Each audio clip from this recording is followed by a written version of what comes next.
what's up guys? This is Chris Albert from Warrior Soul Fitness. I've been getting a lot of questions from people lately about lagging body parts and whether or not they should train those lagging body parts more often than they are to get them to grow. The logic there is that you're going to be able to force them to grow through providing them with more work. Here's the deal. I think that's a possible solution, but I don't think it should be the first solution that you go for. I would not immediately jump to training a body part more than what you already are in order to correct its lag. The reason is this. The way the human body works is that a lot of times there's imbalances between muscles, right? And these imbalances get worse the more we try to train them the way we have, right? And for example, one imbalance a lot of people have is their shoulders take over for their pecs, right? So they become shoulder dominant. And so they can't activate their pecs like they should. So when they're doing a press or anything like that, their pecs aren't getting any of the work, their shoulders are. Another dominance is front shoulder dominance. So when they're doing a press or anything like that, they're doing tons of presses, but they haven't worked their rear delts at all. So the rear delts don't support like they should. Like you see there, that the rear delt's kind of activating there, but when the rear delts don't do their work to support the front deltoid, what can happen is a shoulder impingement syndrome. So some people have problems getting their arms up and things like that, and that can be handled by working the rear delts a little bit more often. Because they haven't been getting the work that they need to. But the point is, if you have a body part that's not growing, you start working it out more often immediately without actually assessing what's going on, you could actually make the problem worse and increase the dominance of the muscle that's already taking over.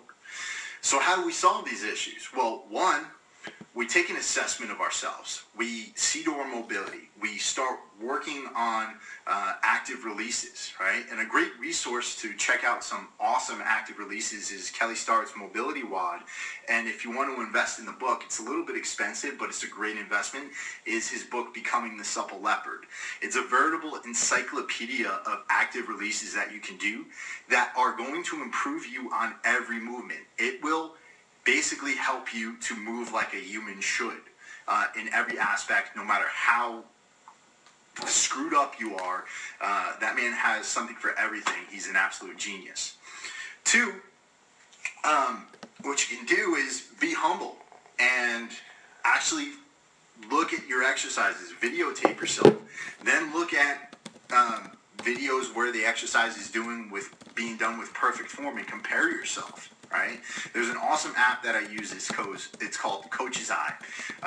Basically, you take a video of yourself, then you can take a video of the exercise being done perfectly by somebody else, and you can compare the two in Coach's Eye, and you can even draw on there to make note of where you're screwing up. This is something that I do for my clients each week. I have them send me videos of their main exercises, and I critique them based off of what I see, and then I send them videos back with my instructions on the video. And you can do that for yourself in Coach's Eye just by looking at a video of somebody doing it with perfect form versus what you're doing wrong. But for some of you, it seems like it takes a lot for you to swallow your egos and admit that you're actually doing something wrong. The thing about this, and you have to understand evolution. Evolution is, everybody thinks it's the strongest survive. The strongest don't survive. If the strongest survive, then this world would be full of woolly mammoths and saber-toothed tigers. The ones who survive in this world, whether you believe in evolution or not, that's besides the point, but the ones who survive in this world are the ones who adapt. The ones who learn and adapt. And through adaptation, you will become stronger.